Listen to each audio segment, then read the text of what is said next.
நாமத்துக்கு மகிமை உண்டாவதாக. Praise the Lord. Glory be to the name of the Lord.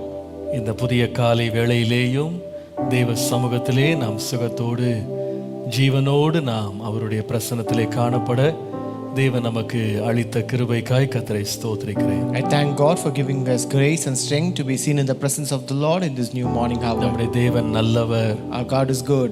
Our இரக்கமுள்ளவர், He is merciful. அவர் கிருபை உள்ளவர், He is a God of grace. அவர் இன்றைக்கும் தயவாக அவருடைய சித்தத்தை நம்முடைய வாழ்க்கையிலே பூரணமாய் தேவன் நிறைவேற்றுவாராக. May the Lord fulfill His perfect will in our life even today. நாம் ஜெபத்தோடு இந்த காலை தியானத்தை நாம் ஆரம்பிக்கலாம். Let us start this morning devotion with a prayer. அன்பு கூறுவே இன்னும் அதிகமா ஆராதிப்பே இன்னும் ஆர்வமா அன்பு கூறுவே இன்னும் அதிகமா ஆராதிப்பே இன்னும் ஆர்வமாய் உம்மை முழு உள்ளத்தோடு ஆராதிப்பே முழு பலத்தோடு அன்பு கூறுவேன் உம்மை முழு உள்ளத்தோடு ஆராதிப்பேன் முழு பலத்தோடு அன்பு கூறுவேன். ஆராதனை ஆராதனை ஆராதனை ஆராதனை உமக்கே ஆராதனை ஆராதனை ஆராதனை ஆராதனை.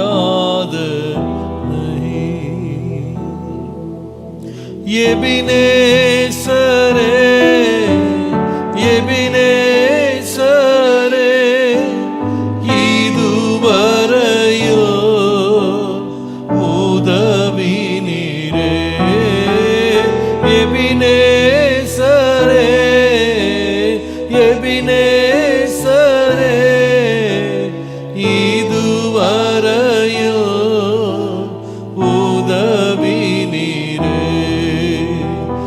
இதுவரையில் உதவி நீரே. இதுவரையில் உதவி நீரே. உம்மை முழு உள்ளத்தோடு ஆராதிப்பேன் முழு பலத்தோடு அன்பு கூறுவேன். ஆராதனை ஆராதனை ஆராதனை ஆராதனை உமக்கே ஆராதனை ஆராதனை ஆராதனை ஆராதனை.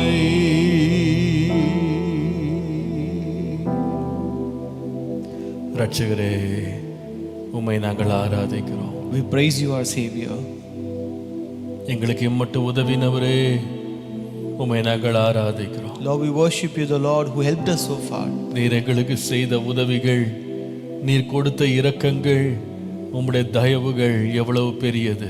Lord, how great are your help, your mercies and your grace that you have rendered so far, Lord. உம்முடைய தயவுகளை எண்ணி உம்மை நாங்கள் மனப்பூர்வமாய் துதிக்கிறோம். Lord, we wholeheartedly worship and praise you, looking at your favor and grace, Lord. நீர் எவ்வளவு நல்லவர், How good are you, Lord? எவ்வளவு நல்லவர். How good are you, Lord? உம்முடைய இரக்கங்களை நினைத்து உம்மை துதிக்கிறோம். Lord, we praise you for your mercies, Lord. உம்முடைய கிருபைகளை எண்ணி உம்மை துதிக்கிறோம். Lord, we praise you for your graces, Lord. நன்றி உள்ள உள்ளத்தோடு இன்றைக்கு உம்முடைய சமூகத்திலே வருகிறோம். We come to your presence with a grateful heart, Father. நீர்தான் எங்களை போதிக்கிறீர். Lord, you are the one who teaches us, Lord. இன்றைக்கு இன்னும் போதியும். Lord, teach us to even today. ஆண்டவரே இன்றைக்கு நலமானது எங்களுக்கு காண்பியும். Lord, show us that is good to us today, Lord. அதை கேட்கிற இருதயத்தை எங்களுக்கு தாரும். Give us a heart to hear and listen to it, Lord. உம்முடைய நாமத்தை மகிமைப்படுத்தும். Glorify your name, Father. இயேசுவின் நாமத்தில் பிதாவே. In Jesus' name we pray. Amen. Amen. Praise the Lord. கர்த்தர் நல்லவர், அவர் கிருபை பெரியது. Praise the Lord. God is good and his mercies are great. ஒவ்வொரு நாளும் கர்த்தர் நமக்கு கற்றுக் கொடுக்கிற பாடங்களுக்காய் கர்த்தரை ஸ்தோத்திரிக்கிறேன். I thank God for all the lessons the Lord is teaching us every day. 180 தியானங்களை நீதிமொழிகள் புஸ்தகத்திலிருந்து நாம் துவங்கவும் அதை இம்மட்டும் தேவன் நடத்தி வரவும் செய்த கிருபை எண்ணி கர்த்தரை ஸ்தோத்திரிக்கிறேன். I also thank God for the grace to start 180 devotion from the book of Proverbs and thank God for leading us so far. நீங்களும் சோர்ந்து போகாம இந்த பயணத்தில் என்னோடு வருகிறீர்கள். And you are also accompanying me in this journey without growing in weary. கர்த்தருக்காக உங்களுக்காக கர்த்தருக்கு நன்றி செலுத்துகிறேன். I thank God for you. கர்த்தர் தாமே நம்மை ஆசீர்வதிப்பாராக. May God bless all of us. தொடர்ந்து நாம் இன்றைக்கு நம்முடைய தியானத்தை தொடரலாம். Let us continue our meditation even today. நீதிமொழிகள் 3ஆம் அதிகாரம் 11-12 வசனங்களை நாம் மறுபடியும் வாசிப்போம். Proverbs chapter 3 verses 11 and 12. என் மகனே, நீ கர்த்தருடைய சிட்சையை அற்பமாக எண்ணாதே, அவர் கடிந்து கொள்ளும்போது சோர்ந்து போகாதே. தகப்பன் தான் நேசிக்கிற புத்திரனை சிட்சிக்கிறது போல கர்த்தரும் எவனிடத்தில் அன்பு கூறுகிறாரோ அவனை சிட்சிக்கிறார். My son, do not despise the chastening of the Lord, nor detest his correction. For whom the Lord loves, he corrects, just as a father the son in whom he delights. கர்த்தருடைய பரிசுத்த நாமத்திற்கு மகிமை உண்டாவதாக. Glory be to the holy name of God. ஆண்டவருடைய அளவற்ற கிருபையினாலே கர்த்தருடைய சிட்சையை குறித்து நாம் பல நாட்களாக நாம் தொடர்ந்து தியானித்து கொண்டு வருகிறோம். By the grace of God, we are continually meditating on God's discipline for past few days. முதலாவது தேவனுடைய சிட்சைக்கும் தேவனுடைய தண்டனைக்கும் உள்ள வித்தியாசம் என்ன என்று நாம் முதலாவது தியானித்தோம். So first we meditated on the title discipline versus punishment. What is the difference between divine punishment and divine discipline? இரண்டாவது நாம் கவனித்தது தேவனுடைய சிட்சையினுடைய சிட்சை யாருக்குரியது, யார் இதை பெறுகிறார்கள். Next we also learned about the candidates of God's discipline. அதாவது இது தேவனுடைய சத்துருக்களுக்கு அல்ல, அவருடைய பிள்ளைகளுக்குரியது தான் சிட்சை. So this discipline does not belong to enemies of God, but it belongs to the children of God. அவருடைய சுவிகாரத்தை பெற்ற பிள்ளைகள், Unto his adopted children, மீண்டும் பிறந்த பிள்ளைகள், unto his born again children, தேவனோடு உடன்படிக்கை பண்ணின பிள்ளைகள், unto his covenant children. அப்போ அந்த பிள்ளைகளுக்குரியது தான் சிட்சை. So this discipline belongs to his children. அது மாத்திரமல்ல, மூன்றாவது நாம் கவனித்தோம் இந்த சிட்சை எதற்காக நம்மை தேடி வருகிறது. So third we also saw about causes of God's discipline. மூன்று காரியங்களை கவனித்தோம். We saw three things there. ஏன் சிட்சை நமக்கு வருகிறது என்றால் நாம் அவருக்கு சொந்தமா இருக்கிறதுனால சிட்சை வருகிறது. The Lord disciplines us because we are his own. இரண்டாவது, ஏன் சிட்சை வருகிறது என்றால் தேவன் ஒரு நோக்கத்தை, ஒரு திட்டத்தை நம்முடைய வாழ்க்கையில் குறித்து வைத்திருக்கிறார். அதை நாம் அடைவதற்காக நம்மை சிட்சிக்கிறார். Second, the Lord disciplines us because God has his own plan for us, and for us to attain it, the Lord disciplines us. மூன்றாவது, ஏன் சிட்சை என்றால் தேவனுடைய திட்டங்கள், நோக்கங்கள் நம்மிலே இன்னும் பூரணமாய் நிறைவேறவில்லை, நாம் முற்றிலும் இன்னும் தேறவில்லை. The third reason why the Lord disciplines is because the work, the plans and the purpose of God is not over yet in our life, and we have not attained perfection yet. அடுத்ததாக நாம் கவனித்தோம் தேவனுடைய சிட்சை எவ்வாறு நமக்கிட்டே வருகிறது. Next we saw about the characteristic of God's discipline. அது அதிகாரமுள்ள சிட்சையாய் இருக்கிறது. So God's discipline is authoritative. அந்த சிட்சை ஒரு எல்லைக்குரியதாய் தேவன் வைத்திருக்கிறார். Next, God's discipline has a boundary. கடைசியாக அந்த சிட்சையிலே தேவனுடைய மனதுருக்கமும் வெளிப்படுகிறது. And third, God's discipline is filled with compassion. நேற்றைக்கு நாம் கவனித்த பொழுது தேவனுடைய சிட்சையை குறித்து நாம் படித்த பொழுது ஏன் கர்த்தர் நம்மை சிட்சிக்கிறார் என்று நாம் கவனித்தோம். And yesterday we learned the conclusion of God's discipline. இன்னொரு விதமாய் சொன்னால் அந்த சிட்சையின் முடிவு என்ன, அந்த சிட்சையின் விளைவு, பலன் என்ன? What is the outcome of God's discipline? அதிலே மூன்று காரியங்களை கவனித்தோம். We saw three things there. இந்த சிட்சையின் மூலமாய் முதலாவது தேவன் நம்மை திருத்துகிறார் அல்லது பிழைகளை தேவன் விலக்குகிறார். First, God's discipline corrects our faults. இரண்டாவது, இந்த சிட்சையின் மூலமாக தேவன் நம்மை சுத்திகரிக்கிறார். Second, God's discipline cleans us up. மூன்றாவது, இந்த சிட்சையின் மூலமாக நித்திய அழிவுக்கு அல்லது நித்திய வேதனைக்கு கர்த்தர் நம்மை விலக்குகிறார். And third, God's discipline covers us from eternal harm. கர்த்தர் கொடுத்த இந்த வெளிப்படுத்தலுக்காக கர்த்தரை I ஸ்தோத்திரிக்கிறேன். thank God for the revelation that the Lord has given us. இன்றைக்கு இந்த கர்த்தருடைய சிட்சையை குறித்த பாடத்தை நிறைவு செய்ய வேண்டும் என்று நினைத்து நான் வந்திருக்கிறேன். So today I have come with the idea to conclude the study of God's discipline. ஆனா நாளைக்கு எப்படி இருக்கும் தெரியாது. But I don't know about tomorrow. இன்றைய வரைக்கும் நான் முடிச்சிடணும்னு தான் வந்திருக்கேன். But today I have come with an idea to conclude this. இன்றைக்கு நான் உங்களோடு பேச போகிற காரியம், தேவன் நம்மை சிட்சிக்கிறார் என்பது உண்மை. ஆனால் அந்த கர்த்தருடைய சிட்சைக்கு நாம் எவ்வாறு பதிலளிக்க வேண்டும்? So today I am going to speak that it is true that the Lord disciplines us, but how should we respond to God's discipline? தேவனுடைய சிட்சைக்கு நாம் எப்படி நாம் நடந்து கொள்ள வேண்டும், எப்படி நாம் பதிலளிக்க வேண்டும்? How to respond to God's discipline? அதைதான் நாம் நீதிமொழிகள் 3ஆம் அதிகாரம் 11ஆம் வசனத்துல வாசிக்கிறோம். That's what we read in Proverbs 3:11. என் மகனே, நீ கர்த்தருடைய சிட்சையை அற்பமாக எண்ணாதே, அவர் கடிந்து கொள்ளும் போது சோர்ந்து போகாதே. My son, do not despise the chastening of the Lord, nor detest his correction. கர்த்தருடைய நாமத்திற்கு மகிமை உண்டாவதாக. Glory be to the name of the Lord. தேவனுடைய சிட்சையை குறித்து ஒரு சில எண்ணங்களை உங்களோடு வைக்க விரும்புகிறேன். So I want to share few things about God's discipline. தேவன் சிட்சிக்கிறார் என்று சொல்லும் பொழுது அது தேவனுடைய சில தன்மைகளை வெளிப்படுத்துகிறது, அது சில சத்தியங்களை நமக்கு வெளிப்படுத்துகிறது. So when we say God disciplines us, he tells us few things, he tells few truths that reveal to us. Number 1, முதலாவது, நீங்கள் 1 கொரிந்தியர் 14ஆம் அதிகாரம் 33ஆம் வசனத்தை வாசித்தால், First, if you read 1 Corinthians 14:33, தேவன் கலகத்திற்குரிய தேவனாயிராமல் சமாதானத்திற்கு தேவனாயிருக்கிறார் என்று வாசிக்கிறோம். we read, for God is not the author of confusion but of peace. அப்போ முதலாவது தேவன் யார் என்றால் அவர் ஒரு ஒழுங்கின் தேவன். First, God is a God of order.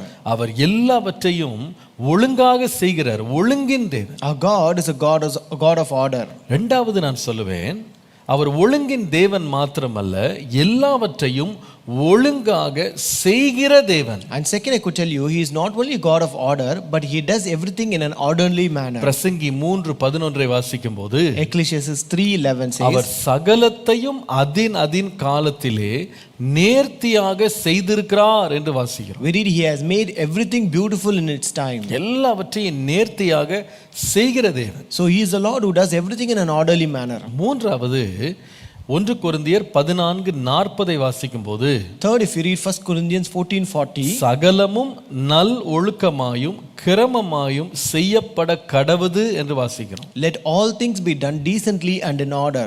மூன்றாவது சத்தியம் என்ன? What is the third truth? அவர் எல்லாவற்றிலுமே ஒரு நேர்த்தியை, ஒழுங்கை அவர் எதிர்பார்க்கிறார். He desires order in everything. கர்த்தருடைய நாமத்திற்கு மகிமை உண்டாவதாக. Glory be to the name of the Lord. நான்காவது முக்கியமான சத்தியம், Fourth important truth, நீதிமொழிகள் 3:11 12 வாசிக்கும் போது, Proverbs 3 verses 11 and 12. இந்த சீர்படுத்தலை அல்லது சிட்சையை கர்த்தர் தானே செய்கிறார். So here it says God is personally involved in disciplining us. நம்மை சிட்சிக்கிற வேலையை கர்த்தர் யார்கிட்டயோ கொடுத்துறது இல்ல. The Lord has not vested or deputed this work to someone else. அதை ஒரு தூதன்கிட்ட கொடுக்கல. He did not give that to a messenger. அது யாரோ ஒரு அந்நியன்ட்ட கொடுத்துறல. He did not depute it to some other stranger. நான் ரொம்ப பிஸியா இருக்கேன்ப்பா, I am really very busy. யாரையாவது சிட்சிங்க. So someone else discipline him. அப்படி சொல்லல. He never said so. சொல்லுகிறார், நான் நேசிக்கிற மகனை அவரே சிட்சிக்கிறார். So he says, I discipline the son whom I love. அப்ப கவனிங்க, எவ்வளவு தூரம் நம்ம வாழ்க்கையில நேர்த்தியையும் ஒழுங்கையும் தேவன் முக்கியப்படுத்துறாரு பாருங்க. So how much the Lord emphasizes on this order and discipline in our life. அவர் தாம் சிட்சிக்கிறதுனால அவர் நம் அருகிலே இருக்கிறார் என்பதை இதுவளவே வெளிப்படுத்துகிறார். So because of this discipline, he reveals his closeness to us. அவர் நம்ம எவ்வளவு நேசிக்கிறார் என்பதை வெளிப்படுத்துகிறார். He also reveals how much he loves us. இதெல்லாம் ஏன் செய்கிறார்னா, நாம் நன்றாய் இருக்க வேண்டும், நம்ம பலன் பெற்றவர்களாய் நாம் பெருக வேண்டும் என்கிற நல்லெண்ணத்தோடு அதை செய்கிறார். He does all these things just for our benefit, that we may be rewarded and get the good outcome out of it. தேவன் பல விதங்கள்ல நம்மளை சிட்சிக்கிறது உண்மை. It is true that the Lord disciplines us in many ways. ஆனால் இந்த சிட்சை நமக்கு எப்படி பலனளிக்கிறது அப்படின்றது தான் ரொம்ப முக்கியம். But how does this reward us or help us or benefit us is very important. அநேகர் தேவனுடைய சிட்சையை பெற்றாலும் அவங்க வாழ்க்கையில எந்த மாற்றமே இருக்கிறது இல்ல. Though many people receive God's discipline, there is no any change in their life. ஒரு பள்ளிக்கூடத்துக்கு போனா ஒரே பாடத்திட்டம் தான், ஒரே ஆசிரியர் தான், அவர்கள் 50 பேருக்கும் பாடம் எடுக்கிறாங்க. So if you go to a school, it is the same syllabus, it is same lesson and same teacher who teaches the same lesson to all the 50 students. ஆனா எல்லா பிள்ளைகளும் தேர்றாங்களா? But is all the students is passed? இல்ல. No. சில கல்லூரிகளை பற்றி பள்ளிக்கூடங்களை பற்றி பெரிய பெயர் வெளியில இருக்கும். ரொம்ப ஒழுக்கமான பள்ளி, ரொம்ப ஒழுக்கமான கல்லூரின்னு சொல்லுவாங்க. So there will be a great name and reputation for certain schools saying that that's the best school, it is a disciplined school. ஆனால் அந்த பள்ளிக்கூடத்துல கல்லூரியில சேர்ற எல்லா பிள்ளைங்களுமே ஒழுக்கமானவர்களா வெளியே வர்றாங்களா? But it's a great question if all the students who join in that school or college come out in a disciplined அங்கே manner. அவர்களுக்கு வேண்டிய ஒழுக்கங்கள் கற்றுக் கொடுக்கப்படுகிறது. So the discipline is actually taught to everyone over there. அங்கே ஒழுக்கங்கள் enforce பண்ணப்படுகிறது. அங்கே கண்டிப்பாக செய்ய வேண்டும் என்று கட்டாயப்படுத்தப்படுகிறது. Discipline is also enforced on every student there. ஆனால் எல்லா பிள்ளைகளுமே அதுக்கு கட்டுப்படுறாங்களா? But not all student is under that. சில பேர் அந்த பேரை வைத்திருப்பாங்க, நான் அந்த பள்ளியில படிச்சேன், அந்த கல்லூரியில படிச்சேன்னு சொல்லுவாங்களே தவிர அந்த கல்லூரியில படிச்ச பள்ளியில படிச்ச வாசனையே அவங்ககிட்ட இருக்காது. Some people will carry the name of that school and college, but we cannot even have the smell of that school or college in their life. ஏன்? Why? ஏனென்றால் அந்த கட்டுப்பாட்டுக்கு அல்லது அந்த சிட்சைக்கு அவங்க தங்களை அர்ப்பணிக்கவே இல்லை. It's because they have not subjected to that discipline. அது தலையின் மேல் போன ஒரு வெள்ளம் மாதிரி போயிருது. It is like a flood over their head. அவர்கள் எந்த விதத்திலையும் தங்களை அர்ப்பணிக்காததுனால எந்த மாற்றமும் அவர்களுக்குள்ள உண்டாகவே இல்லை. Since they have not subjected or committed to that discipline, there is no change or transformation in their life. பொதுவாக சொல்லுகிறாங்க, நம்முடைய நாட்டை விட மேற்கத்திய நாடுகளில் ரோட் டிசிப்ளின், ரோட் ரூல்ஸ் அப்படின்றது ரொம்ப ஸ்ட்ரிக்டாக இருக்கிறதாக சொல்லுகிறாங்க. Generally they say in the western countries the road rules are more stricter than in our country. நானும் பார்த்திருக்கிறேன், ரொம்ப நேர்த்தியாக வண்டி ஓட்டுவாங்க. Even I have seen people drive very perfectly. ஆனால் வேதனை என்னன்னு கேட்டீங்கன்னா, அவ்வளவு சட்ட திட்டங்களை என்ஃபோர்ஸ் பண்ணி டிசிப்ளின் பண்ற அந்த ரோட்ல கூட அநேக பெரிய பெரிய விபத்துகள் நடக்கிறது. But more grieving is that though there are more rules that are being enforced there, you can find many accidents that takes place in those roads. ஏன் அங்க இவ்வளவு சட்டங்கள், இவ்வளவு ஒழுங்குமுறைகளுக்கு நடுவில் ஏன் இவ்வளவு ஆபத்துகள் நடக்கிறது என்றால், அதில் இந்த சட்டங்களையும் இந்த பிரமாணங்களையும் அல்லது இந்த சிட்சைகளுக்கும் தங்களை ஒப்பு கொடுக்காத கட்டுப்படுத்தாத ஒரு கூட்டம் ஒன்று இருக்கு. So why does these accidents occur even in spite of enforcing such hard rules? It's because there is also a crowd and group of people who don't subject or commit themselves to this discipline and rules. நம்ம ஊர்ல மாதிரி நீங்க போய் உடனே போய் road driving licence வாங்கிட முடியாது. So you cannot get a driving license there immediately like how we get here. நம்ம ஊர்ல டிரைவிங் லைசன்ஸ் வாங்கின வச்சிருக்கவங்கள பாருங்க. You ask people who have driving license in a place. 4-wheelerல ஒரு கார்ல உட்கார்ந்திருக்க கூட மாட்டாங்க. So they would have not even seated in a 4-wheeler car. அவங்க ஒரு கியரை போட்டு வண்டியை ஓட்டி இருக்க மாட்டாங்க. They would have not had shifted one gear and drove the car. ஆனா பாத்தீங்கன்னா ஹெவி லைசன்ஸ் வாங்கி வச்சிருப்பாங்க. But they would be having heavy license vehicle. எப்படிப்பா இப்படி வாங்குனே அப்படினு கேட்டா, So how did you get that license? ஒருத்தட்ட காசு கொடுத்தார், வீட்லயே கொண்டு கொடுத்துட்டு போயிட்டாரு. I gave money to a person and he gave me this license at home. இப்படிதான் நம்ம ஊர்ல licence. That is how the license work here. ஆனா வெளிநாடுகள்ல பார்த்தா அப்படி நீங்க வாங்க முடியாது. But in foreign countries you cannot get a license. அதுக்கு தனியா நீங்க கோச்சிங் ட்ரெய்னிங் போணும். You have to go for a coaching and training there. அது மாத்திரம் இல்ல, நீங்க எக்ஸாம் எழுதணும். You have to write an exam. நீங்க பிராக்டிகலா ஓட்டி காட்டணும். And practically you have to drive the car. பல பேர் எக்ஸாம்ல ஃபெயில் ஆகி லைசென்ஸே வாங்காம இருக்காங்க. There are many people who fail again and again in exam who have not got their license at all. அங்கெல்லாம் பாத்தீங்கன்னா பாயிண்ட்ஸ்ல வச்சிருப்பாங்க. So they have these points. ஒவ்வொரு தவறு செய்யும்போது இத்தனை பாயிண்ட் மைனஸ் பண்ணுவாங்க. So when you commit a mistake they will subtract such points. உதாரணமா 12 point இருக்குன்னா இத்தனை முறை தான் உங்களுக்கு எக்ஸ்கியூஸ். அந்த ஒவ்வொன்றுக்கும் பாயிண்ட் குறைஞ்சு 12 காலி ஆயிடுச்சுன்னா நீங்க திருப்பி வண்டி ஓட்ட முடியாது. For example, if you have 12 points and if your points decrease because of your mistakes and if it becomes nil, then you cannot drive car anymore. திருப்பி நீங்க எக்ஸாம் எழுதணும். You have to write your exam again. திருப்பி டெஸ்ட்க்கு போணும். Again you have to go for a test. அப்புறமா தான் திருப்பி புது licence கொடுப்பாங்க. Only then they will give a new license. இந்த மாதிரிலாம் கட்டுப்பாடுகள் அந்த நாடுகள்ல இருக்கு. So such kind of rules actually prevail in those nations. நம்ம நாட்டுல பாயிண்ட்னா என்னன்னே தெரியாது. But in our country we don't know what are those points. எத்தனை ஆக்சிடென்ட் பண்ணாலும் எத்தனை முறை நீங்க தவறு செய்தாலும் காசை கொடுத்துட்டு போயிட்டே இருக்கலாம். No matter how many times you do an accident or do a mistake, you can pay money and leave. ஆனா வேதனை என்னன்னா, இத்தனை ஒழுங்குமுறைகள், சட்டங்கள், இவ்வளவு கட்டுப்பாடுகள் அந்த நாடுகள்ல இருந்தா கூட அங்கேயும் பெரிய பெரிய தவறுகளை ஓட்டுநர்கள் செய்றாங்க. But the problem is that though there is hard rules over there, people also commit mistakes there. ஏன்? Why? அதற்கு தங்களை முழுவதுமாக அர்ப்பணிக்கவே இல்லை. It's because they have not committed themselves wholly to that. பாருங்க, சூரிய ஒளி ஒரே ஒளிதான். So sunlight is the same light for everyone. ஆனா ஒவ்வொரு பொருள்ல அது வித்தியாசமான மாற்றங்களை உண்டாக்குது. But it brings great change in each and everything. இந்த சூரிய ஒளி பனியின் மேல பட்டுச்சுன்னா அது என்ன பண்ணுது, அந்த பனி அப்படியே தண்ணீரா உருக்கிடுது. So when this sunlight falls on the ice caps, it actually melts like water. ஆனா அதே வேளையில இதே சூரிய ஒளி களிமண் மேல போய் பட்டுச்சுன்னா அந்த களிமண் என்ன பண்ணுதா, உருக்காது, அதை இறுக்கமா மாத்திரும். But if it's again the same light, if it falls on clay, it will not melt it, it will harden it. பானையை செஞ்சு கொண்டு போய் வெயில்ல வச்சாங்கன்னா நல்ல இறுக்கமாயிடும். So if you make a pot and set in sunlight, it becomes hard. அதே சூரிய ஒளி தான். It is the same sunlight. நிறைய வேளை கர்த்தருடைய சிட்சையை கூட பார்த்தீங்கன்னா ஒரு சிலரை உருக்கி அவர்களை கட்டுப்படுத்துது, கீழ்ப்படுத்துது. Sometimes God's discipline also actually melts certain people and submit and make other people commit. அதே வேளையில இதே சிட்சையை பெற சில பேர் இறுக்கம் உள்ளவர்களா மாறிடுறாங்க. On the other side, there are also people who harden their heart because of God's discipline. நம்ம எப்படி இருக்கிறோம் நம்ம ஆராய்ஞ்சு பார்க்கணும். We have to analyze how we are. இன்றைக்கு தேவனுடைய சிட்சைக்கு நாம் செய்ய வேண்டிய அல்லது எதிர்கொள்ள வேண்டிய 3 விதங்களை உங்களுக்கு சொல்லுகிறேன். So today I am going to tell 3 ways to respond to God's discipline. வாசிக்கலாம். நீதிமொழிகள் 3:11 வாசிங்க. Let us read Proverbs 3:11. அதில் வாசிக்கிறோம், என் மகனே நீ கர்த்தருடைய சிட்சையை அற்பமாக எண்ணாதே. My son, do not despise the chastening of the Lord. முதலாவது தேவனுடைய சிட்சைக்கு நாம் கொடுக்கக்கூடிய நல்ல ஒரு விதமான பதில் அல்லது அதை எப்படி ஏற்றுக்கொள்ள வேண்டும் என்றால், முதலாவது தேவனுடைய சிட்சையை நாம அற்பமாக எண்ணக்கூடாது. First way to respond to God's discipline is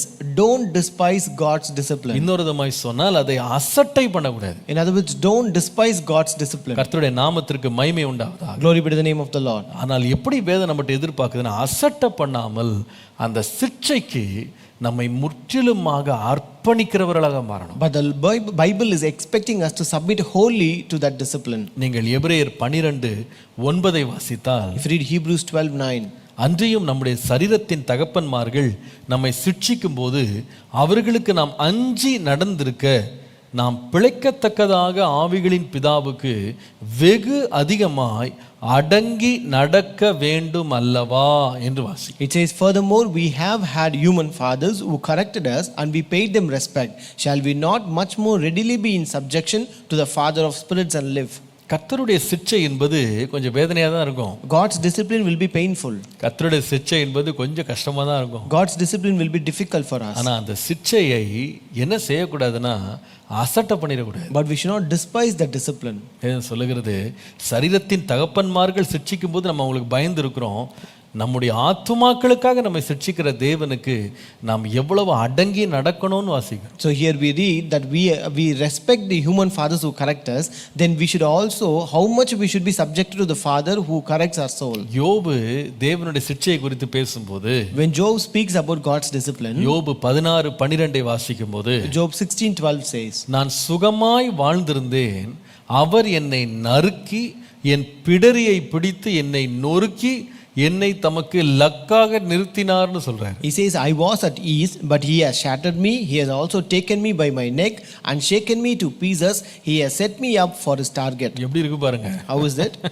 ஆண்டவருடைய சிட்சை இவ்வளவு பயங்கரமா ஒரு லைஃப்ல இருந்திருக்கு. So God's discipline was so terrible in his life. அந்த யோபுவினுடைய மனைவி அவங்க என்ன செய்யறாங்கன்னா, இந்த காரியத்தை பார்க்கும்போது தேவனை தூஷித்து ஜீவனை விட்டுருந்தாங்க. So when Job's wife saw this, she said, curse God and die. வேண்டாம், இது வேண்டாம், இந்த பாதை வேண்டாம். We don't want this path. ஆனால் யோபுவை பார்த்தீங்கன்னா கடைசி வரைக்கும் கர்த்தருக்கு தன்னை அர்ப்பணித்து வாழ்ந்த ஒரு மனிதனா நீங்க பார்க்கலாம். But you can see this Job submitted wholly until the end to the Lord. ஏன்னா அவருக்கு தெரியும், கர்த்தர் என்னை சோதிக்கிறார், இந்த சோதனையின் முடிவில் நான் சுத்த பொன்னாக விளங்குவேன் என்று அவர் விளம்பினார். Because you know very well that the Lord is testing me, but at the end of this test I shall come forth as gold. பிரியமானவர்களே, இந்த சிட்சையை குறித்து யோசிக்கும் போது யார் நம்மை சிட்சிக்கிறார் அப்படின்றத பற்றி நம்ம கவனமா இருக்கணும். So when you think about this discipline, we should be very careful about who is disciplining us. நம்மை சிட்சிக்கிறவர் சாதாரணமான ஒருவர் அல்ல. So the one who disciplines us is not an ordinary நம்மை person. சிட்சிக்கிறவர் பரம தகப்பன். Or the one who disciplines us is a great heavenly Father. அவர் எப்படிப்பட்டவர்? How is he? முதலாவது நான் சொல்லுவேன், அவர் பெரியவர். First, he is a great Father. இரண்டாவது, அவர் நல்ல தகப்பன். Second, he is a good Father. நீங்கள் உபாகமத்தின் புஸ்தகம் 10ஆம் அதிகாரம் 14 இருந்து 18 பாருங்க. Deuteronomy chapter 10 verses 14 to 18. இதோ வானங்களும் வானாதி வானங்களும் பூமியும் அதிலுள்ள யாவும் உன் தேவனாகிய கர்த்தருடையவைகள். Indeed, heaven and the highest heavens belong to the Lord your God, also the earth with all that it is in. ஆனாலும் கர்த்தர் உன் பிதாக்கள் மேல் அன்பு கூறும் பொருட்டு அவர்களிடத்தில் பிரியம் வைத்து அவர்களுக்கு பின் அவருடைய சந்ததியாகிய உங்களை இந்நாளில் இருக்கிறபடி சகல ஜனங்களுக்குள்ளும் தமக்கென்று தெரிந்து கொண்டார். The Lord delighted only in your fathers to love them, and he chose their descendants after them, you above all people, as it is this day. ஆகையால் நீங்கள் இனி உங்கள் பிடரியை கடினப்படுத்தாமல் உங்கள் இருதயத்தின் நுனித்தோலை விருத்த சேதனம் பண்ணுங்கள். Therefore circumcise the foreskin of your heart and be stiff-necked no longer. நம்முடைய தேவன் யார்? Who is our God? பெரியவர். He is a great God. அவர் நம்மை சிட்சிக்கிறார். He is the one who disciplines us. அவருக்கு முன்பாக சிட்சையை நம்ம கையாளக்கூடிய சிறந்த வழி என்னன்னா, அவருக்கு முன்பாக இருதயத்தை கடினப்படுத்தாம பிடரியை நாம கடினப்படுத்தாம அவருக்கு முழுவதுமாக நம்மை அர்ப்பணிக்கிறதுக்கு பாருங்க, அதுதான் சிறந்த வழி தேவனுடைய சிட்சையை கையாளுறது. So the best way to handle God discipline is by submitting ourselves wholly to the Lord and not remaining stiff-necked before God. நான் கடினப்படுத்தாம நான் என்ன அர்ப்பணிக்கிறேன்? So why do I don't stiff-neck myself but submit wholly? ஏன் செய்கிறேன்னா, அது நன்மையாக எனக்கு முடியும். என்னை சிட்சிக்கிறவர் நல்லவர் என்று நான் விசுவாசிக்கிறேன். It's because it always ends as a benefit to me, and I also believe the one who disciplines is a good father. நீதிமொழிகள் 29:1 சொல்லுகிறது. Proverbs 29:1 says, அடிக்கடி கடிந்து கொள்ளப்பட்டும் தன் பிடரியை கடினப்படுத்துகிறவன் சகாயமின்றி சடிதியில் நாசமடைவான்னு போட்டிருக்கு. He who is often rebuked and hardens his neck will suddenly be destroyed, and that without remedy. எபிரேயர் 3:7 வாசிக்கும் போது, Hebrews chapter 3 from verse 7 onwards. ஆகையால் பரிசுத்த ஆவியானவர் சொல்லுகிறபடியே இன்று அவருடைய சத்தத்தை கேட்பீர்களானால் வனாந்திரத்திலே கோபம் மூட்டினது போதும் சோதனை நாளிலும் நடந்தது போல உங்கள் இருதயங்களை கடினப்படுத்தாதிருங்கள்னு போட்டிருக்கு. It says, therefore, as the Holy Spirit says, today if you hear his voice, do not harden your hearts as in the rebellion in the days of trial in the wilderness. சொல்லுவேன், தேவனுடைய சிட்சையை நாம் உண்மையாகவே பலன் பெறுகிற ஒரு சிட்சையாக மாற்ற வேண்டுமானா முதலாவது சிட்சையை நம்ம அற்பமாக எண்ணி அசட்டை பண்ணவே கூடாது. So first of all, if you want to make the God's discipline a benefited one to us, first you should not despise God's discipline. சில பிள்ளைங்க இருக்கிறாங்க, சிட்சையை எப்படி பார்ப்பாங்க அப்படின்னா, நீங்க என்ன சொல்றது நான் என்ன கேட்கறது. So certain children will look at this discipline as what do you say and what should I do that. நான் எதுக்குமே கட்டுப்பட மாட்டேன். So I will not be subjected to anything. எப்பவுமே எதிர்த்து தான் நிப்பேன். I will always oppose and resist. என் இருதயத்தை நான் கடினப்படுத்திட்டேன். I have hardened my heart. பாருங்க, ஒரு சைனீஸ் ப்ராவர்ப் ஒன்று சொல்லுது, you can take a horse to the water but you cannot make it drink. ஒரு குதிரையை வந்து தண்ணிட்ட கொண்டு போயிடலாமா, ஆனால் அது என்ன செய்ய முடியாதுன்னா குடிக்க வைக்க முடியாது. அதுடைய இருதயம் கடினப்பட்டுருச்சு அப்படின்னா நீங்க அதை வளைக்கவே முடியாது. If its heart is hardened, then you cannot bend it anymore. ஞானி சொல்றாரு, கர்த்தர் உன்னை ரொம்ப அன்போடு சிட்சிக்கிறார்ப்பா, ஆனால் அந்த சிட்சையை பார்த்து நீ அசட்டையா எண்ணிராத. But here the wise man says, the Lord is disciplining you, but do not despise that God's discipline. இது ஒரு அற்பமான காரியம் நினைக்காத. Don't consider it to be a despising thing. உன்னை சிட்சிக்கிறவர் யார் தெரியுமா? You know who is the one who is disciplining you? வானத்தையும் பூமியும் படைத்தவர். He is the maker and creator of heaven and earth. சிட்சிக்கிறவர் யார் தெரியுமா? Who is the one who is disciplining you? உண்மையாக உன்னை நேசித்து சிட்சிக்கிறவர். He is the one who loves you truly and disciplines you. அந்த சிட்சையை நீ அற்பமாக விலையில்லாத ஒன்றாய் நீ எடுத்துறாத. Do not despise or consider it to be invaluable. கர்த்தருடைய நாமத்திற்கு மகிமை உண்டாவதாக. Glory be to the name of the Lord. தேவனுடைய சிட்சையை நாம் முதலாவது எப்படி கையாளணும்னா அற்பமாக எண்ணக்கூடாது. First way to respond to God's discipline is don't despise God's discipline. சில ஆண்டுகளுக்கு முன்பாக ஒரு வாலிப தம்பி என்னை பார்க்க வந்திருந்தான். Some years ago a young boy came to see me. அவனுக்கு ஒரு நல்ல தகப்பன் இருந்தார். He had a very good father. ரொம்ப ஒரு ஆவிக்குரிய மனிதன். He was a spiritual man. தேவனை ரொம்ப நேசித்தவர். He loved Lord so much. அவர் தன்னுடைய குடும்பத்தையும் ரொம்ப ரொம்ப நேசித்தார். He also loved his family very much. தன்னுடைய பிள்ளைகளை ரொம்ப சீராக, ரொம்ப சட்டத்தின்படி, ஒழுங்கின்படி, நேர்த்தியா நடத்தணும்னு ஆசைப்பட்டு அவர்களுக்கு எத்தனையோ ஆலோசனைகளை தந்தார். He wanted to bring up his children in a disciplined manner, his family in a very good manner and perfect way. Therefore, he also gave many counsels and rules for the அந்த family. பிள்ளைகள் எல்லாரும் அந்த தகப்பனுடைய சட்டத்திற்கு, ஒழுங்குக்கு, அவருடைய சிட்சைக்கு கட்டுப்பட்டு அந்த பிள்ளைகள் ரொம்ப கீழ்ப்படிதலோடு வளர்ந்து வந்தார். And all his children came up, they grew up and submitted wholly to his rules and obedient to his father. அவர்கள் நல்ல பிள்ளைகளாய் வளர்ந்தார். And they grew up as very good children. ஆனால் அந்த வீட்டில் ஒரே ஒரு பையன், அவன் அப்பாவுடைய வார்த்தை கீழ்ப்படியவே மாட்டான். But there was one boy in that home who never obeys the words of his father. அவருடைய தகப்பனார் என்னிடத்துல பலமுறை வந்து அவனை பற்றி கம்ப்ளைண்ட் பண்ணியிருக்கிறேன். His father came to me and complained about him many times. நானும் அவனிடத்துல சொல்லியிருக்கிறேன், அப்பா அவங்க சொல்றதை கேளுப்பான்னு சொல்லியிருக்கேன். Even I have advised him, just listen to your father's words. கேட்கவே மாட்டான். But he will not obey at all. அவன் எப்பொழுதும் அவர் அப்பா என்ன சொல்றாரோ அதுக்கு எதிரடியாவே செய்வான். So he always does just the opposite to what his father அவரை says. மதிக்கவே மாட்டான். He will never respect him. வீட்டார் எல்லாரும் அவரை கனப்படுத்தும் போது இவன் மாத்திரம் எதிர்த்து பேசும். When all the members of his family honor him, he will always oppose him. தன்னுடைய தகப்பனுக்கு ஒன்றுமே தெரியாது என்று அவன் நினைத்துக் கொள்வான். He thinks that the father doesn't know anything. ஒரு நாள் அவர் தகப்பனார் திடீரென்று ஹார்ட் அட்டாக்ல மரித்து போனார். So one day his father suddenly died because of a cardiac arrest. இந்த குடும்பம் ரொம்ப சிரமத்திற்குள்ளே சென்றது. So this family went into a great trouble. ஆனால் கர்த்தர் கிருபையாக குடும்பத்தை கட்டி எழுப்பினார். But graciously the Lord again built that house. பல மாதங்கள் கழித்து அந்த பையன் என்ன சந்திக்க வந்தான். After many months that boy came to meet me. அவன் பேசி கொண்டிருக்கும் முகமெல்லாம் கண்ணீரா இருந்தது. So as he was speaking, he was shedding tears. அவன் சொன்னா, டுடே ஐ ரியலைஸ், எங்க அப்பா வந்து ஏன் என்னை இவ்வளோ ஸ்ட்ரிக்டா நடத்தினான்னு இப்போதான் நான் ரியலைஸ் பண்றேன். So only today I realized why my father treated me so strictly. நான் அதை யோசிக்க நான் எவ்வளவு அவரை வேதனைப்படுத்திட்டேன்னு இன்னைக்கு தான் நான் உணர்றேன். So as I think about it, I realize how much I caused pain to him. எவ்வளவு ஒரு நல்ல தகப்பன் ஆண்டவர் எனக்கு கொடுத்திருந்தாரு. So how good was my father whom the Lord gave me. நான் எவ்வளவு அவருடைய வார்த்தைகளை அசட்டை பண்ணி பரிகாசம் பண்ணிட்டேன். How much I despised his words and mocked at him. ஒருவேளை என்னுடைய கீழ்ப்படியாமையின் வேதனையினாலே அவர் மரிச்சிட்டாரான்னு கூட எனக்கு தெரியலன்னு சொல்லி வருத்தப்பட்டான். I'm not sure whether because of the pain that I caused because of this obedience he died. நான் சொல்லுவேன், ஒரு நல்ல தகப்பனாக நம்முடைய தேவன் நம்மை சிட்சிக்கிறத ஒரு நாள் நம்ம அசட்டை பண்ணவே கூடாது. So I tell you, as a good father, when a God disciplines us, we should not despise him. நான் சொல்லுவேன், கர்த்தருடைய சத்தம் நமக்கு நேராய் வரும்போது, அவர் நம்மை சிட்சிக்கும் போது, அன்பினால் வருகிற கடினமான வார்த்தைகளை கூட நாம் மனப்பூர்வமாய் ஏற்றுக்கொண்டு அதற்கு நம்மை அர்ப்பணிக்க வேண்டும் என்று கர்த்தர் விரும்புகிறார். So the Lord also decides when the words of God comes to us with loving words, to discipline us in a hard manner, we should accept that, and that is what God ஒன்றே நாம் desires. விளங்கிக் கொள்ளணும். We have to understand. நன்மை என்றால் என்ன என்று முழுவதுமாய் அறிந்தவர் நம்முடைய தகப்பன் தான். Our father is the only father or God who knows what is good to us. நாம சில வேளையில தீமையை கூட நன்மைன்னு நினைச்சுக்கிடுவோம். Sometimes we consider evil to be good to us. ஆனால் நம்முடைய தேவனோ நன்மை இன்னதென்று அவர் அறிந்திருக்கிறார். But our God knows what is good to us. இரண்டாவது,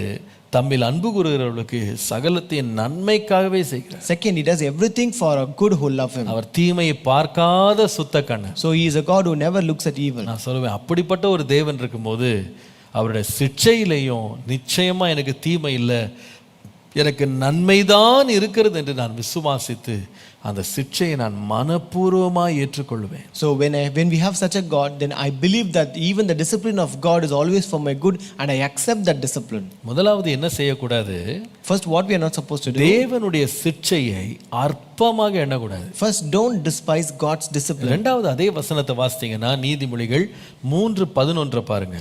Read the same verse, Proverbs 3:11. இரண்டாவது பகுதி நான் தமிழிலே அந்த அர்த்தத்தை நான் முக்கியப்படுத்துகிறேன். I want to emphasize the meaning in Tamil. அதில் வாசிக்கிறோம், அவர் கடிந்து கொள்ளும் போது சோர்ந்து போகாதே. Nor detest his correction. ஆங்கிலத்தில் வந்து வேற விதமா இருக்கு, நான் திருப்பி அதை விளக்குறேன். So it is somewhat different in English. I will explain you later. ஆனால் வேதம் சொல்லுகிறது, இரண்டாவது அவருடைய சிட்சையினாலே சோர்ந்து போக கூடாது. So second, don't be discouraged by God's discipline. அப்ப கர்த்தருடைய சிட்சை நம்மள சோர்வுறவாக்குமா? So will God's discipline discourage us? நிச்சயமா சோர்வுக்குள்ள கொண்டு வரும். Yes, it will surely discourage us. பொதுவாகவே பாருங்க, நாம செய்யறத நல்லதுன்னு இன்னொருத்தர் சொல்லிட்டா நம்மளுக்கு உற்சாகம் வந்துடும். So generally when someone encourages or say it is good whatever we done, we will be encouraged because of that. ஆனா நம்ம செய்யறத தப்புன்னு யாராவது சொன்னாங்கன்னா யாருக்கானாலும் சரி அது ஒரு சோர்வை கொண்டு வரும். But if someone says what we do is wrong, then it will surely discourage us. இது சரியில்லை, நீ மாற்றி செய்யின்னு சொன்னா நமக்கு ஹியூமன் ஈகோ இருக்கு பாருங்க, நம்முடைய அந்த கர்வம் இருக்கு பாருங்க, அந்த பெருமை, அது வந்து நம்மளை சும்மா விடாது. நாம சோர்ந்து போயிடுவோம். So when someone says this is not right, just change it, then that human ego that we have, that will surely make us to be discouraged. சில பேர் பாத்தீங்களா, அவங்க செஞ்சுட்டு இருக்கிற ஒரு வேலையை இப்படி செய்யாதீங்க, இப்படி மாத்தி செய்யுங்கன்னா, நீயே செய் போ, எனக்கு வேணாம். So we have some people, when you say don't do this way, just change it this way, they will say no, I won't do this, you yourself can do it. அவங்களால கொஞ்சம் கூட மாற்றி செய்யவே முடியாது. They cannot change even a bit. My way are the highway அப்படிடுவா. My way is the highway. நான் எந்த வழியில போறேனோ அதான் சரியான. So they say my way is the highway. அத தப்புன்னு சொல்லிரவே கூடாது. We should not say that is wrong. மாற்றி கொள்ள சொல்லிர கூடாது. We should not say just change it. சோர்ந்து போய்டுவாங்க. They will be discouraged. அவங்க நினைப்பாங்க நான் என்ன செஞ்சாலும் இப்படி தான் பண்றீங்க. They will think whatever I do you say the same always. அவங்கட்ட எதையுமே நீ மாற்றிக்கொள் திருத்திக்கொள் சொல்றதுக்கு வாய்ப்பே கிடையாது. So therefore there is no chance of changing or changing to them. கர்த்தரும் பாருங்க நிறைய வேளையில நம்ம போகிற பாதையில இப்படி இருக்காதப்பா, இப்படி செய்யாதப்பா, இதுதான் வழி அப்படின்னு நம்மகிட்ட பேசிட்டே இருக்கும்போது சில தடவை என்ன ஆயிடும்னா, நம்முடைய கர்வம் இருக்கு பாருங்க, நம்ம பாதையை கர்த்தர் அங்கீகரிக்கலன்னு உடனே நிறைய வேளை என்ன வந்துடும்னா சோர்வு வந்துடும். So even in our life when the Lord says don't take this path, don't choose this path, don't go this path, just change it, then we have the human ego because of which we will be discouraged. நிறைய வேளையில இதே தானா, எப்ப பார்த்தாலும் இதை செய்யாத அதை செய்யாதுன்னு சொல்லுவாங்களா. So it is always the same thing, don't do this, don't do that. என்ன இது எப்ப பார்த்தாலும் கடிந்து கொள்றாரு. What is this? Always he is rebuking me. எப்ப பார்த்தாலும் அவர் சிரிச்சுக்கிறாரு. Always he is disciplining me. நமக்கு என்ன ஆயிடும், சோர்வு வந்துடும். We will be totally discouraged. செய்து என்ன கண்டேன் போங்க. See what did I get by doing this? இது எவ்வளவு நாள் தான் இப்படி செய்யறது. So how many days can I do the எவ்வளவு நாள் தான் கட்டுப்பட்டே இருக்கு. How many days I can be subject? எனக்குன்னு ஒரு சுதந்திரம் எல்லாம் கிடையாதா. So don't I have my own freedom?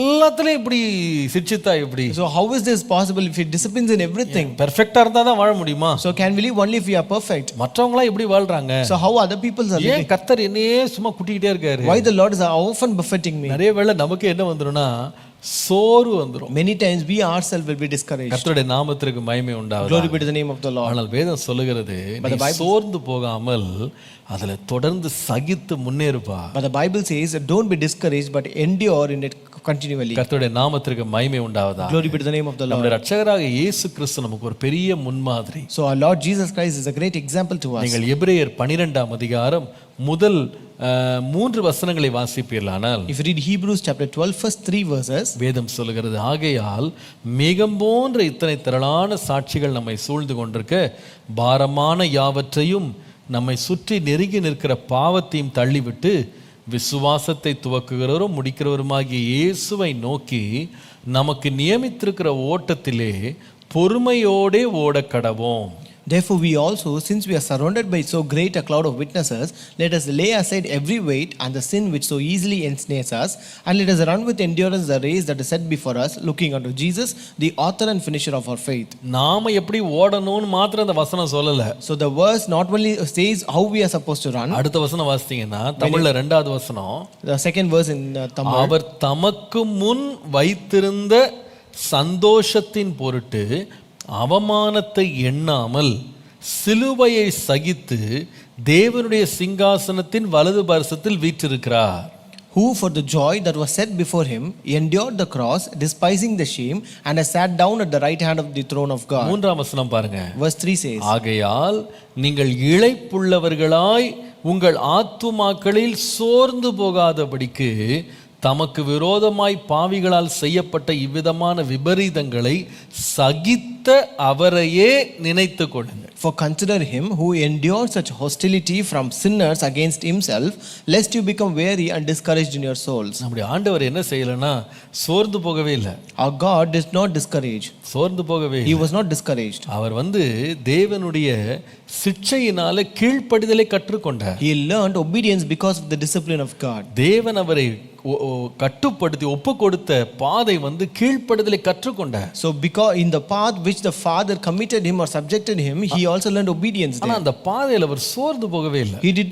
He was not discouraged in that path. எவ்வளவோ தீமை சகிக்க வேண்டியிருந்தது. He had to endure so much of shame. எவ்வளவோ பாடுகளை அவர் சகிக்க வேண்டியதா இருந்தது. He has to endure so much of suffering. எத்தனையோ அவமானத்தை அவர் சந்திக்க வேண்டியிருந்தது. He has to encounter great many shames. ஆனால் வேதம் சொல்லுகிறது அவர் கொஞ்சம் கூட சோர்ந்து போகவே இல்லை. But the Bible says he was not discouraged at all. அதை கடைசி வரைக்கும் சகித்தார். He endured until the end. தேவன் தனக்காய் வைத்திருந்த பாதைக்கு கடைசி வரைக்கும் தன்னை ஒப்பு கொடுத்தார். He committed wholly to the path which the Father has set for him. அதனால தான் பிலிப்பியர் 2ஆம் அதிகாரத்துல தேவனுடைய கீழ்ப்படிதல், இயேசுவினுடைய கீழ்ப்படிதல் கொடுத்து வாசிக்கும் போது அவர் மரண பரியந்தம் கீழ்ப்படிந்தவராகி தம்மை ஒப்பு கொடுத்தார்னு வாசிக்கிறோம். So that is what when you read in Philippians about the obedience of God, it says he humbled himself and became obedient unto death, even the death of cross.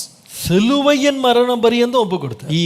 He was obedient until even the death of cross. எத்தனையோ சோர்வு நடுவுல வந்தது. He had to encounter so much of discouragement in the beginning. அந்த கடினமான பாதையில தனக்கு துணை செய்யறதுக்கு கூட வர்றதுக்கு யாருமே வரல. There was no one to accompany him and support him in that way, in the path of suffering. ஒரு சீஷன் கூட அவரோட ஒரு மணி நேரம் கூட விழிச்சிருக்கல. Not even a single disciple was ready to watch with him for 1 hour. பிதாவானவர் அவரை நொறுக்க சித்தமான போது அவருக்கு உதவி செய்ய யாருமே இல்லாவிட்டாலும் தனியாக நின்று கடைசி வரைக்கும் சகித்து சோர்ந்து போகாமல் தேவனுக்கு தன்னை முழுவதுமாக அர்ப்பணித்திருந்தார். When the Father purposed to break and oppress him, he submitted himself until the end and endured until the end. விளைவை பார்த்தால் எல்லா நாமங்களுக்கு மேலான நாமத்தை அவருக்கு கொடுத்து எல்லா முழங்கால்களையும் தேவன் முடங்கும்படி செய்தார். So the outcome was that the Lord gave him a name which is above every name, and that at the name every knee shall bow. இன்றைய காலையில கர்த்தருடைய சிட்சையினால யாராவது ரொம்ப சோர்ந்து போயிருக்கீங்களா? So is there someone who is discouraged because of God's discipline today? இந்த காலை உங்களை பார்த்து நான் சொல்லுவேன்,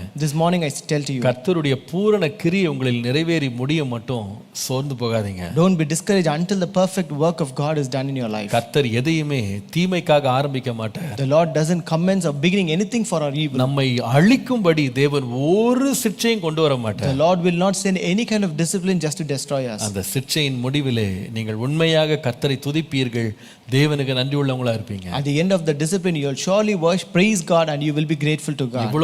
இவ்வளவு தூரம் சகிச்சுட்டு வந்துட்டீங்க. You have endured so far. நான் சொல்லுவேன், முடிவு வரைக்கும் நிலைச்சிருங்க. I tell you, remain until the end. அவருடைய சிட்சையை கண்டு சோர்ந்து போகாதீங்க. Don't be discouraged by God's discipline. அவர் நம்மை ஒடுக்குகிறார், நொறுக்குகிறார் என்றால் அதில் தேவன் ஒரு புதிய காரியத்தை உருவாக்குவதற்கு ஒரு திட்டம் இல்லாம நம்மளை ஒடுக்க மாட்டார். So if the Lord is oppressing and crushing us, the Lord will not do that without any new plan in that. நம்மிடத்தில் ஒரு நிறைவான பலனை அவர் எதிர்பார்க்கிறார். The Lord is expecting a perfect reward in our life. நிச்சயமாகவே இது நீதியின் பலன், பரிசுத்தத்திற்கான பலனை நமக்கு கொண்டு வரும் என்று அறிந்துதான் நம்மை தேவன் சிட்சிக்கிறார். And the Lord is disciplining us knowing that it will bring you a yield of righteousness and a reward of righteousness in our life. சோர்ந்து போகாமல் முன்னேறுங்க. So don't be discouraged but go further. கடைசியாக கர்த்தருடைய சிட்சையை குறித்து நாம் வாசிக்கும் போது எப்படி இதை கையாள வேண்டும் என்றால், So the third way to respond to God's discipline, அதே வசனத்தை ஆங்கிலத்தில் முக்கியப்படுத்துற நீதிமொழிகள் 3:11. so Proverbs 3:11 I want to emphasize in English. தமிழிலே அவர் கடிந்து கொள்ளும் போது சோர்ந்து போகாதே என்று எழுதியிருக்கிறது. So in Tamil it says, do not be discouraged when the Lord corrects you. ஆனால் ஆங்கிலத்தில் do not detest his correction போட்டிருக்கு. அதாவது ஆண்டவருடைய சிட்சையை வெறுத்து விடாதே. So in English it says, nor detest his correction. வெறுத்து விடாதே. Don't detest his correction. ஏன் வெறுத்துற கூடாது? Why we should not detest? இது முடிவில் உனக்கு நீதியின் கனியை கொடுத்தாலும் இன்றைக்கு எப்படி இருக்கும்னா அது வேதனையா தான் இருக்கும். Though it gives you a peace, yields a peaceable fruit of righteousness at the end, it is always a painful at the current state. இன்றைக்கு அது வேதனையா இருக்கும். So presently today it might be painful. அதனால் பின்னால பெரிய பலன் உண்டாகும். But later you will get a great reward. நீதிமொழிகள் 12:11 பாருங்க. Proverbs எபிரேயர் 12:11. Hebrews 12:11 எந்த சிட்சையும் தற்காலத்திலே சந்தோஷமாய் காணாமல் துக்கமாய் காணும். Now no chastening seems to be joyful for the present but painful. ஆகிலும் பிற்காலத்தில் அதில் பழகினவர்களுக்கு அது நீதியாகிய சமாதான பலனை தரும். Nevertheless afterward it yields a peaceable fruit of righteousness to those who have been trained by it. அப்போ என்ன செஞ்சிராத அப்படின்னா இதை வெறுத்துறாதப்பா. Therefore you don't detest it. அதில் ரொம்ப அழகான வார்த்தை அதில் இருக்கு. தமிழில் அதில் பழகினவர்களுக்குன்னு ஒரு வார்த்தை இருக்கு. So in Tamil it says who have been acquainted or trained by it. ஆனால் இங்கிலீஷில் ரொம்ப அழகாக இருக்கு. நீங்கள் Hebrews 12:11 எபிரேயர் 12:11 வாசிக்கும் போது those who have been trained by it ன்னு போட்டிருக்கு. அதில் பயிற்சி பெற்றவர்களுக்கு அது என்ன கொடுக்கும்னா சமாதான பலனை கொடுக்கும். But in English it says, who have been trained by it, to those who have been trained by it, it gives a peaceable fruit of. அந்த டிசிப்ளின் ஆண்டவர்ட்ட வாங்குறதுக்கே ஒரு தனி ட்ரைனிங் இருக்கு போல இருக்கு. So it means that we have a separate exclusive training to get God's discipline. மைண்ட நாமளே train பண்ணிக்கணும். We have to train our mind by ourselves. நம்முடைய தேவன் எப்படிப்பட்டவர் நம்ம ட்ரெயின் ஆயிடணும். We have to get trained to know how our our God இப்படி is. தான் சிட்சிப்பாரு. He will only discipline this இப்படி way. தான் கடிந்து கொள்வாரு. He will rebuke only in this way. ஒரு சில பேர் சில பெற்றோர் கடினமாக சிட்சிக்கும் போது அவங்க நண்பர்கள் பக்கத்துல இருந்தா சில பேர் சொல்லுவாங்க, எப்படி தான் நீ இவற்றை சகிச்சிட்டு இருக்க, இப்படி தான் பேசுவார் அவங்க அப்பா. So if certain parents, when they discipline their children, their friends who are beside them, they will say, how are you able to endure this? This is how your father speaks. இந்த மாதிரி பேசுறாரு. Why is he speaking in this way? அம்மா இந்த மாதிரி திட்டுறாங்க. Why is she scolding like this? இந்த மாதிரி ஸ்ட்ரிக்ட்டா இருக்காங்களே. Why is she so strict? சில பிள்ளைங்க சொல்லுவாங்க, இப்படி தான் அவங்க. So certain children will say they are of such sort. இத்தனை வருஷமா இருந்து நான் பழகிட்டேன். So I'm just trained to this, used to it. ஸ்டைலே இப்படி தான். Their style is the same. அதே வேளை நம்முடைய தேவனுடைய ஸ்டைல் நம்ம பழகிக்கணும். So we should also be trained to God's style. Training ஆயிடணும். So we should be trained to it. சகிச்சுக்கொள்ள பழகிரணும். So we should be trained to endure. கர்த்தர் இப்படி தான் கடிந்து கொள்வா. So this is how the Lord disciplines us. கர்த்தர் இப்படி தான் கண்டிப்பா. This is how the Lord will detest us. கர்த்தர் இப்படி தான் ஆண்டவர் புத்தி சொல்லுவா. This is how the Lord will counsel us. கர்த்தர் இப்படி தான் தண்டிப்பா. So this is how the Lord will punish us. இதுல நம்ம ட்ரெயின் ஆயிடணும். So we should get the training. நாம பழகி விடுவோமானால், so once we are trained in that, நான் சொல்வேன், நம்ம வெறுக்கவே மாட்டோம். we will never detest God. நமக்கு தெரியும் இதுதான் கர்த்தருடைய வழி. So we know this is the way of God. இதுதான் கர்த்தருடைய விதம். This is the way of the style of God. முடிவில் எப்படி இருக்கும்னா, இது மிகுந்த பலனை கொண்டு வரும். But at the end that will give a great fruit. சங்கீதம் 141:5 பாருங்களேன். Psalm 141 verse 5. நீதிமான் என்னை தயவாய் குட்டி என்னை கடிந்து கொள்ளட்டும், அது என் தலைக்கு எண்ணெய் போல இருக்கும், என் தலை அதை அல்லல் தட்டுவதில்லை. Let the righteous strike me, it shall be a kindness, and let him rebuke me, it shall be as excellent oil, let my head not refuse it. கர்த்தருடைய நாமத்துக்கு மகிமை உண்டாவதா. Glory be to the name of the Lord. என்ன அழகா இருக்கு பாருங்க. How beautiful it is. இந்த குட்டுதலை பழகி பழகி பழகி இப்போது வலியா இல்லையா, எண்ணெயா மாறிடுச்சான். So as he got used to that striking or buffeting, it is not painful now, it has become an oil to him. நான் சொல்லுவேன், தேவனுடைய சிட்சையை நீங்க வெறுக்காதீங்க. I tell you, don't detest God's discipline. அந்த சிட்சையில பழகிருங்க. But get used or be trained in that. அதுல பயிற்சி பெற்றுங்க. Be trained in that. அந்த சிட்சையை நீங்க வெறுத்து வேண்டான்னு சொல்லிடாதீங்க. Don't refuse by saying or detesting God's discipline. நான் சொல்லுவேன், முதல் முறை கர்த்தர் நம்மை சிட்சிக்கும் போது நம்ம கொஞ்சம் வேதனையா தான் இருக்கும். First time when the Lord disciplines us, it will be painful to us. ஆனா அதோட பலன் மேல் நீங்கள் நோக்கமா கண்ணை வச்சிட்டீங்கன்னு சொன்னா இது பழக்கமாயிடும். But if you are focused on the reward of it, then that becomes a training to you. கர்த்தருடைய நாமத்துக்கு மகிமை உண்டாவதாக. Glory be to the name of the Lord. இதனால் வரும் பலன் என்ன நீங்க பார்த்துட்டீங்கன்னா இது ஒரு பெரிய பிரச்சனையா தெரியாது. So if you look at the reward that you get because of this, then this will not be a pain to you. நீங்க பாருங்க, இந்த விளையாட்டு வீரர்கள் they go through strict training. அவங்க ரொம்ப டிசிப்ளின் பண்ணி அவங்களை கொண்டு போவாங்க. So these athletes, they go through strict training. நிறைய பேர் பாதியிலே ஓடியே போயிடுவாங்க. Some people will live half the way. வேண்டாம், இதுவே வேண்டாம் அப்படி. I don't want this training. ஆனா சில பேர் சகிச்சுட்டு கொஞ்சம் அந்த போராட்டத்துல கொஞ்சம் நின்று பிடிப்பாங்க. So some people endure and struggle and they remain in that struggle. ஆனா எப்போ அந்த சிட்சைக்கு அவங்க தங்களை பழக்கப்படுத்தி அதை ஏற்றுக்கொள்வாங்கன்னு சொன்னா, but when will they get used to that training and accept it? அவங்க ஒரு விளையாட்டுக்கு போயிட்டு முதல் வெற்றி எடுக்கிறாங்க பாருங்க. When they get the first success in a race, அதுக்கப்புறமா இந்த வேதனை ஒரு வேதனையாவே தெரியாது. So after that they will not consider this pain to be a pain at all. அந்த வெற்றியை அவங்க ரசிச்சுட்டாங்க அப்படின்னா, அடடா இவ்வளோ கஷ்டமும் இந்த நன்மை வர்றதுக்கு தான் இருக்கா அப்படின்னு கண்டுபிடிச்சிட்டாங்கன்னா, அதுக்கப்புறமா என்ன ட்ரைனிங் என்ன டிசிப்ளின் கொடுத்தாலும் வரவேற்று விடுவாங்க. If they have tasted that success and if they know this training, this pain is only for this reward, then they will accept whatever training or pain they get. அந்த பரிசை பார்த்த உடனே, அந்த புகழ்ச்சியை பெற்ற உடனே, அந்த நன்மையை ருசிச்ச உடனே அவங்களுக்கு தெரியும் இந்த வேதனைலாம் பெரிய வேதனையே கிடையாதுன்னு அனுபவிப்பாங்க. So once they receive that prize, once they taste that appreciation, once they get all the fame, then they will know that this pain is not at all a pain. நான் உங்களுக்கு சொல்றேன், சில வெளியில டிசிப்ளின் கஷ்டமா இருக்கும். ஆனா கொஞ்சம் பொறுத்து பாருங்க, அதோட கனிகளை நீங்க புசிக்க ஆரம்பிச்சிட்டீங்கன்னா, நான் சொல்லுவேன் இந்த டிசிப்ளின் உங்களுக்கு பழகிரும். I tell you, this discipline might be hard at the beginning, but once you start tasting and eating the fruit of whatever, then that becomes a training and you get used to it. நீங்க சோர்ந்தே போக மாட்டீங்க. You will not be discouraged at all. ரொம்ப வருஷங்களுக்கு முன்பாக, many years ago, நான் கிரிக்கெட்ல ரொம்ப ஆர்வமா இருந்தேன் I was much interested in cricket சிறு வயதுல நான் சொல்றது. when I was a child. அப்போ ஒரு நாள் எங்க ஸ்கூல்ல வந்து இந்த கிரிக்கெட்டுக்காக ட்ரைனிங் கொடுத்துட்டு இருந்தாங்க. So once they were giving training in a school for cricket. சாயங்காலம் ஸ்கூல் முடிச்ச உடனே கிரிக்கெட்டுக்கு விளையாடணும். So after school hours we have to play cricket. அப்போ நான் வந்து பேட்டிங் பண்ணிட்டு இருந்தேன். So I was batting then. ஒரு முறை நான் பேட் பண்ணும்போது ஒரு விதமா தப்பா பேட் பண்ணேன்னு நினைக்கிறேன். So once as I was batting, I batted in a wrong way. அப்போ அவர் வந்து சொன்னாரு இப்படி பண்ணக்கூடாது இப்படி பண்ணணும்னு சொல்லி கொடுத்தாரு. The trainer taught me you should not do this way, you should have to do that way. ஆனா நான் திரும்ப அதே தப்பு பண்ணேன் போல இருக்கு. But I think I repeated the same mistake. எனக்கே புரியல. I did not understand. அப்போ அவர் என்ன பண்ணாருன்னா என்னை திருப்பி வர சொல்லிட்டு அங்க எல்லாம் விளையாடிட்டு இருக்காங்க, நிறைய பேர் இருக்காங்க, எல்லாருக்கும் முன்னாடி வச்சு நிக்க சொல்லி பின்னாடி ஒரு அடி அடிச்சாரு என்ன பேட்டை வச்சு. So he called me in front of everyone, he beat me at my back with a bat. அன்னைக்கு தான் நான் கடைசியா கிரிக்கெட் பேட்டை தொட்டது. So that is the last day when I touched my cricket bat. அவ்வளவுதான், க்ளவுஸை கட்டி போட்டு எல்லாம் கட்டி போட்டு போயா நீயும் உண்டு கிரிக்கெட் உண்டு போயான்னு சொல்லிட்டு வந்துட்டேன். That's all, I threw all the gloves and everything and I came. I don't want all this cricket and I came back.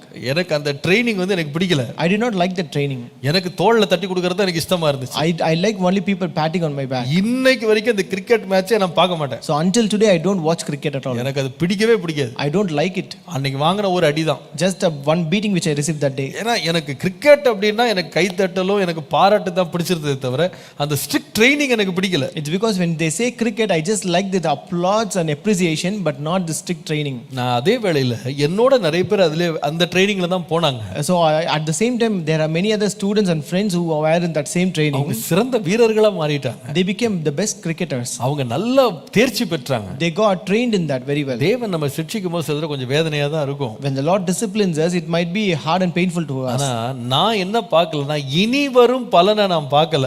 But I did not look at the reward that is yet to come. அதனால எல்லாம் வேண்டான்னு விட்டுட்டேன். Therefore I refused and said no.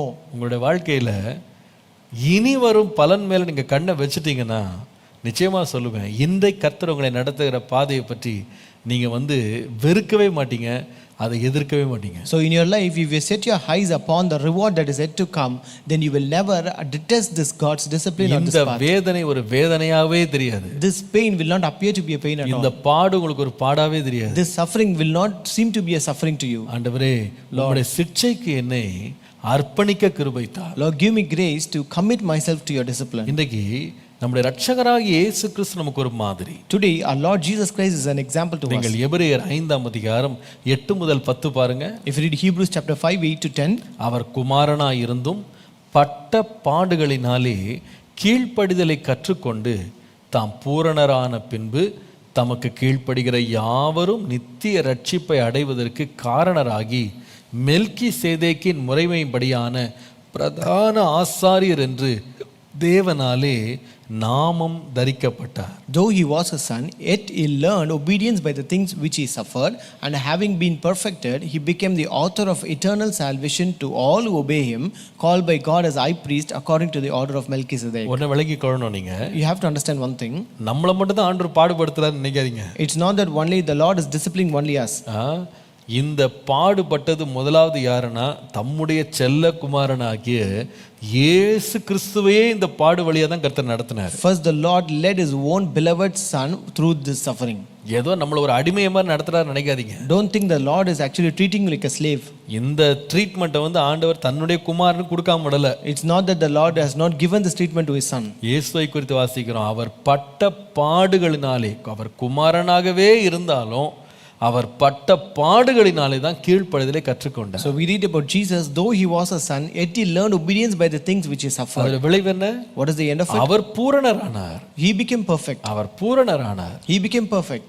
அவர் பூரணரான பின்பு அவருக்கு கீழ்ப்படுகிற யாவருக்கும் நித்திய ஜீவனை அடைவதற்கு அவர் காரணமானார். So after he became perfect, he became the author or the reason of eternal salvation to all who obey him. நான் சொல்லுவேன், இயேசுவுக்கு அந்த பாடுகள் இருக்குமானால், இயேசு அதை சகித்திருப்பாரானா நமக்கும் இருக்கு, நாமும் சகிக்கணும். So I tell you, if Jesus had the suffering and Jesus would have endured that suffering, then we will also have the suffering. இன்றைக்கு ஆண்டவரே நீர் என்னை சிட்சிக்கும் போது அதை நான் அந்த சிற்சையின் பலனை நான் இழந்து போகாதபடி என்னை பாதுகாத்துக் கொள்ளும். Today we have to pray, Lord, when you discipline me, Lord, I should keep myself that I may not lose that reward of discipline. இன்றைக்கு ஆண்டவர் நம்மள ஒரு ஸ்கூலுக்குள்ள கொண்டு வர்றாரு. Today the Lord is bringing us into a school. இன்றைக்கு ஆண்டவர் ஒரு training சென்டருக்குள்ள கொண்டு வர்றாரு. The Lord is bringing us into a training center today. ஒவ்வொருத்தரும் தீர்மானிக்கணும். Everyone should take a இந்த decision. ட்ரெய்னிங்கை விட்டு நான் வெளியே வரும்போது When I come out of this training, நான் பட்டம் வாங்காம வெளியே வர போறது இல்ல. I should not come out without getting the degree. நான் பலன் வாங்காம வெளியே வர போறது இல்ல. I will not come out without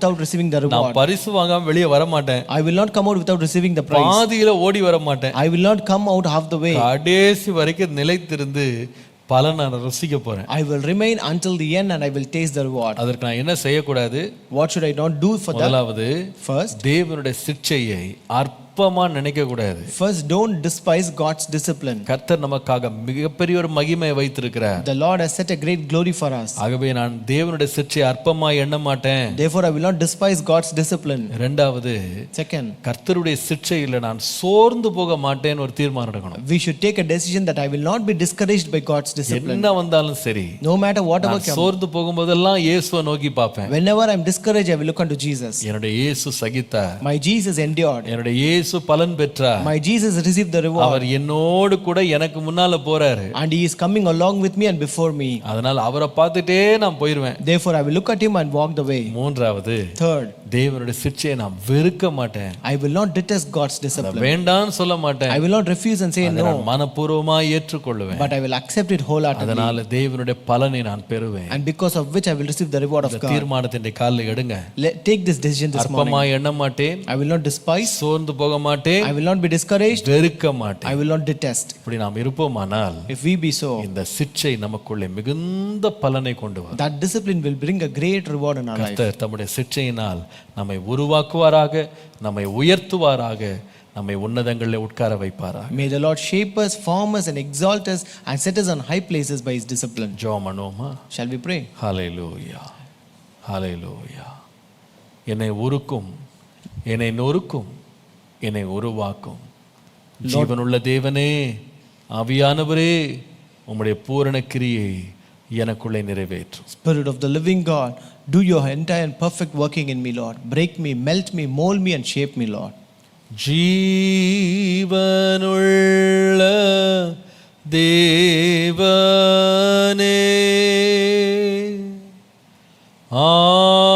ஆவியே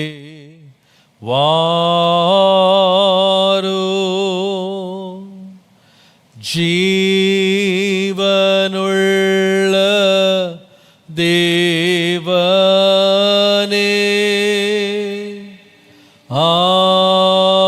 ஆவியே வாரோ,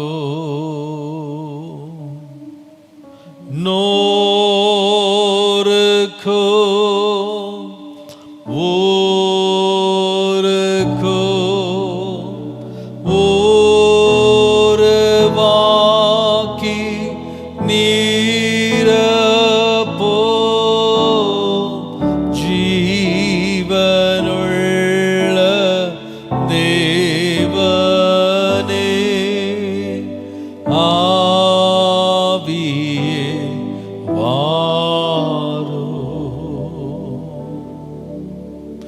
என்னை தருகிறேன் தருகிறேன், உம் கரத்தில் என்னை படைக்கிறேன் படைக்கிறேன், உம் பாதத்தில் உருவாக்குமே என்னை, உருவாக்குமே உருவாக்குமே என்னை, உருவாக்குமே.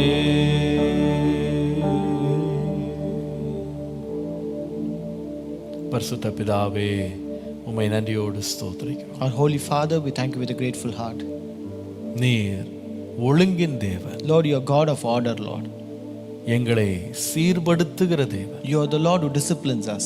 எல்லாவற்றையும் நேர்த்தியாய் நடத்துகிறவர். Lord, you are the one who does everything beautiful in your time. நம்முடைய பிள்ளைகளாகி எங்களையும் உமக்கு பிரியமானபடி உம்மை போல எங்களை மாற்ற வேண்டும் என்பது உம்முடைய வைராக்கிய வாஞ்சை ஆண்டவர். Lord, your passion and zeal is that you have to make your children who are we like you, Father. ஆண்டவரே, எங்களில் எத்தனையோ பிழைகள், கரைகள், திரைகள் இருக்கிறது என்பதை நீர் அறிவீர். Lord, you know that we have so much of blemish, wrinkles and many flaws and faults, Lord. திருவசனமாகிய தண்ணீர் முழுக்கினால் எங்களை நீர் சுத்திகரிக்கிறதற்கு நீர் உண்மை உள்ளவராய் இருப்பதற்காக நன்றி. Lord, thank you, Lord, that you are faithful to wash us by your word through baptism, Lord. சில வேளை ஆண்டவரே, அந்த சுத்திகரிப்பும் சீர்படுத்தலும் எங்களுக்கு வேதனையாக இருக்கிறதப்பா. Lord, sometimes the cleansing and Lord disciplining is really hard and painful for us. ஆனால் அதிலே சோர்ந்து போகாமல் இருக்க கிருபை தார். But Lord, give us grace that we not be discouraged in it. அதை அற்பமாய் அசட்டை பண்ணாதபடிக்கு எங்களுக்கு உதவி செய். Lord, help us that we may not despise it, Lord. ஆண்டவரே, அந்த சிக்ஷையை வெறுத்து விடாதபடி, ஆண்டவரே, அதை வேண்டாம் என்று சொல்லிவிடாதபடி எங்கள் இருதயத்தை ஸ்திரப்படுத்தும். Lord, establish and make our heart stable that we not detest it and say no to it by refusing, Lord. சிக்ஷையினால் எங்களை உருவாக்கும். Lord, shape us by your discipline. உம்முடைய சிக்ஷையினால் எங்களை உயர்த்தும். Lord, exalt us by your discipline. உம்முடைய சிக்ஷையினால் அநேகருக்கு எங்களை ஆசீர்வாதமாக்கும். Lord, make us a blessing to many through your உம்முடைய discipline. சிக்ஷையை ஏற்றுக்கொள்ளுகிற ஒரு இருதயத்தை தந்து ஆசீர்வாதம். Lord, give us a heart to accept your discipline and bless us. இயேசுவின் நாமத்தில் பிதாவே. In Jesus' name we pray. Amen. Amen. Praise the Lord.